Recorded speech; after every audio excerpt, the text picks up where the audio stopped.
Boa noite. Então, o nosso grupo ficou com o tema terminalidade. Os componentes desse grupo é Adriana Silva, Beatriz Oliveira, Daniele Souza, Isabela dos Santos, Jamile Sacramento, Jonathan Oliveira, José Eduardo, Kênia Duarte, Letícia Bispo, Tailane Alves e Liliane Mendes. Falando um pouco da introdução, uma breve introdução da terminalidade, poucos abordam a morte com tranquilidade. A morte, ela é um fenômeno único e individual, com o qual a vida biológica se encerra e é vivida apenas por quem está morrendo, né? Então, assim, os profissionais da área de saúde responsáveis por executar os cuidados paliativos, que é uma abordagem que busca qualidade de vida, alívio da dor e do sofrimento, que por meio de uma avaliação impecável e tratamento proporciona aos pacientes uma melhora na qualidade de vida.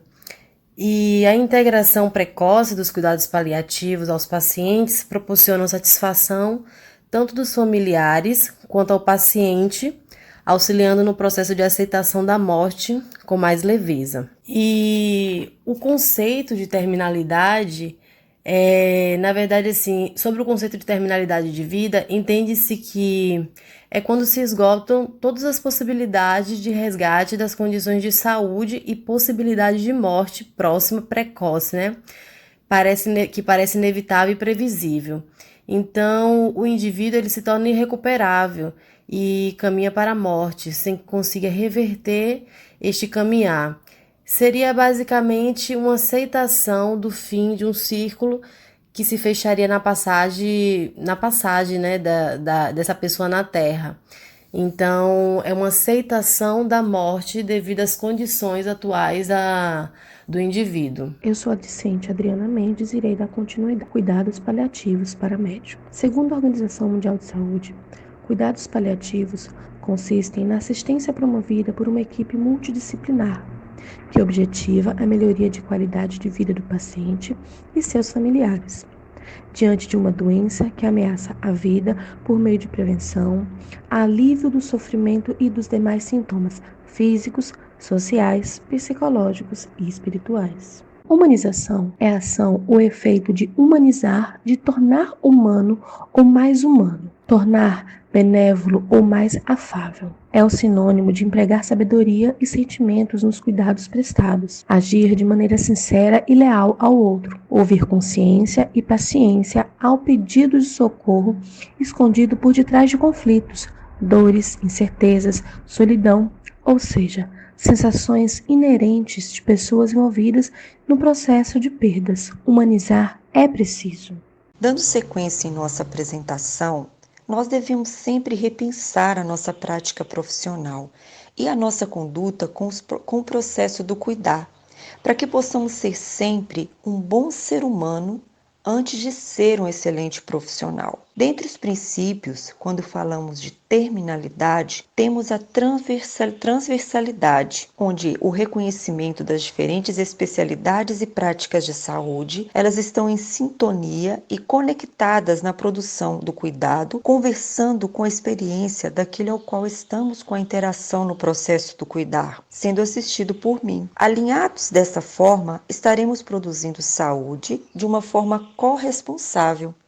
E também temos a indissociabilidade, onde a gestão e a atenção elas precisam estar em sintonia uma com a outra, gerindo uma corresponsabilidade, pois devemos sempre atuar gerindo a nossa prática assistencial. E também a autonomia, onde ocorrendo mudanças em uma gestão, as pessoas envolvidas nesse processo e que compartilham responsabilidades, elas devem estar envolvidas e alinhadas para que o processo seja desenvolvido contemplando o papel de cada pessoa, prevalecendo com isso a humanização no nosso processo da produção de saúde. Agora vamos dar sequência à nossa apresentação. Decisões éticas na terminalidade. As decisões na terminalidade da vida representam um marco nas discussões da bioética, pois oferecem uma oportunidade de explorar a pesquisa empírica e a bioética. Trata-se de uma área controversa, onde a tecnologia e a lei contrapõem os aspectos individuais, psicossociais, culturais e religiosos. Eu deixo uma pergunta e um interrogatório. Com a quanto vale sua saúde? Decisões éticas na terminalidade. Ao paciente, cabe escolher se submeter-se ou não ao tratamento. O princípio da autonomia mantém o indivíduo como um dono da sua própria vida.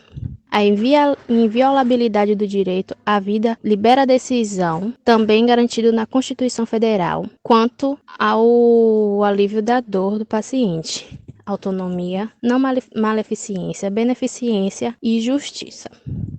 A terminalidade ainda é motivo de discussão no contexto da bioética e a tomada de decisões na terminalidade tem sido objeto de estudo na profissão médica, tendo em vida o radiodesenvolvimento tecnológico que torna possível. Terminalidade e decisões éticas na terminalidade. A eutanásia, que é a ação ou emissão que por natureza e intenção causa a morte. A finalidade de evitar a dor é ativa quando se aplica um remédio ou instrumento para matar, e passiva quando se deixa de tomar medidas para salvar o paciente. É permitido com o consentimento do paciente. A ortonásia ou natural se utiliza remédios paliativos, acompanhamento médico, presença amiga e conforto emocional.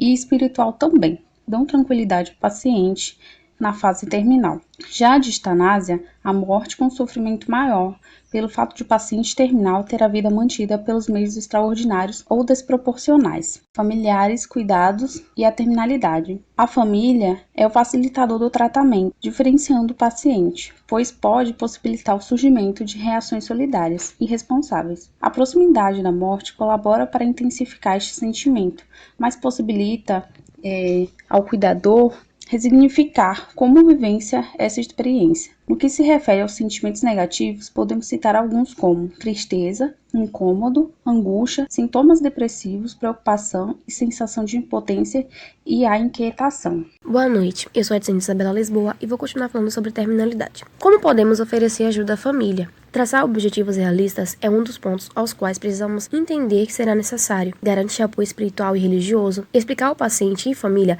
o que está realmente acontecendo, garantir um ambiente apropriado, conversar sobre problemas do funeral, se a família assim quiser. No âmbito equipe e família, devem ensinar a família e cuidadores os sinais do óbito, respeitar a vontade de falar ou não da família, o cuidado ao pronunciar a palavra morte, respeitar a vontade da família ao ficar o tempo que for necessário com o corpo. Assim também tem as reações que podem ser variadas, como silêncio, grito, desespero, choro, raiva, angústia e não aceitação. Nós, profissionais, precisamos estar sensíveis à dor do outro, nos portar com empatia e entender que a dor pode se manifestar em diferentes reações. Boa noite, eu sou a discente Beatriz e eu vou dar continuidade aos slides. No processo da terminalidade, deve-se levar em conta não a quantidade de vida que resta à pessoa, mas sim a qualidade de vida. Uma das realidades mais difíceis com quais os profissionais da saúde se deparam é que, apesar das melhorias e esforços, alguns indivíduos morrerão. E, embora não seja possível alterar esse fato, é possível ter um efeito significativo e duradouro sobre as maneiras pela qual o sujeito vive até o momento da morte. A maneira pela qual a morte acontece e as memórias ficam da morte para a família, a educação, a prática clínica e a pesquisa, sobretudo o cuidado em fase terminal, estão evoluindo. E a necessidade de preparar o profissional da saúde para o cuidado ao sujeito em fase terminal surge com a prioridade. Boa noite. Eu vou relatar um poema do cantador e compositor Antônio Gonçalves da Silva,